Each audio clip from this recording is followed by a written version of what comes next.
কি কি লাগে এই পিন খুঁটি ফেলানোর জন্য? পিন, এই যে সিমেন্ট লাগে, বালি লাগে, পাথর লাগে এবং রড লাগে। এই রড আজকে রড দাদা, দাদা আমাদের পুরানো মিস্ত্রি সেদিকে দেখান। আমাদের পুরানো মিস্ত্রি আজকে 15 বছর ধরে কাজ করছে। এই 15 বছর ধরে বিশ্বস্ত মিস্ত্রি। দাদা বালিটা ফেলান, দাদা বালিটা ফেলান। দাদা দাদা যে পাথরটা নিয়ে আসছে, হ্যাঁ এবার আমি সিমেন্ট আনতে যাব, এবার রডও কাটবো, রড কেটে এই পিন খুঁটিটা ফেলাতে হবে। হ্যাঁ এরপরে সমপরিমাণ এই পিন খুঁটির জন্য সমপরিমাণ বালি, এই বালি ঢালা আরম্ভ করলাম। সঙ্গে পাথরও নিয়ে এসেছি, সমপরিমাণ পাথর মেশালাম। দেখছেন আপনারা, সমপরিমাণ পাথর মেশালাম।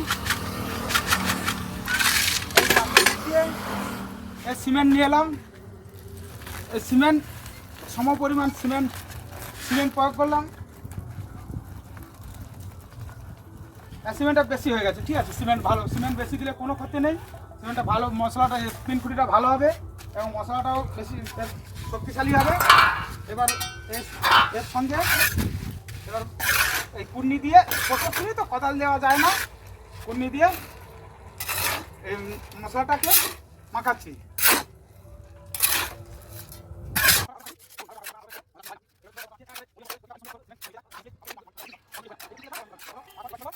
এবার জল দিলাম।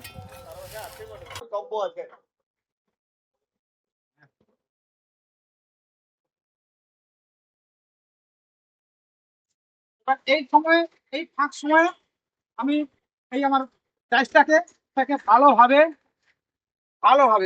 মোবিল মেরে নিতে হবে, নাহলে টাইসটা হচ্ছে নষ্ট হয়ে যাবে।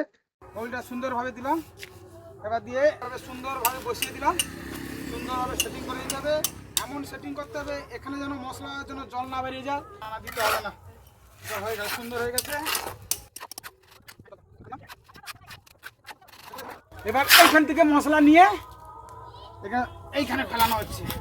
মশলা আবার বেশি জল করা যাবে না।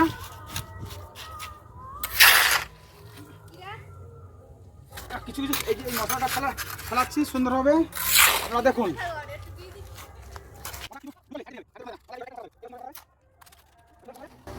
এবার এখানটায় রড দিলাম, এই রড দিয়ে দিলাম,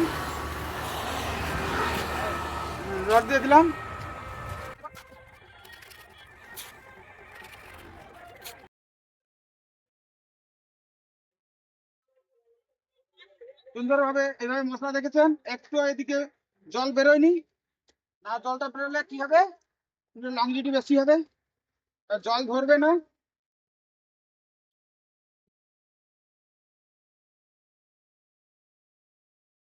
রডটাকে এমন ভাবে দিলাম, রডটাও ভিতরে ঢুকে গেল।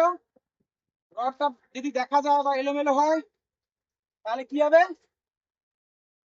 রডটা বাস্ট হয়ে যাবে তাড়াতাড়ি। এবার দেখছো কি সুন্দর হয়ে গেল পিন খুঁটিটা, সুন্দর পিন খুঁটি হয়ে গেল। এই পিন খুঁটিটা এবার 1 ঘন্টা পর, 1 ঘন্টা পর এই ডাইসটা তুলতে হবে। ডাইসটা তুললে আমাদের পিন খুঁটি সুন্দরভাবে বেরিয়ে যাবে। আবার আসবো পরের ভিডিওতে। আজকের এই পিন খুঁটি করলাম, এরপরে ভিডিও আসবো কালকের পায়খানা প্লেট। এই যে পায়খানা প্লেট ফেলানো হয়, পায়খানা প্লেট ফেলানো হবে। আপনারা এর জন্য অপেক্ষা করুন।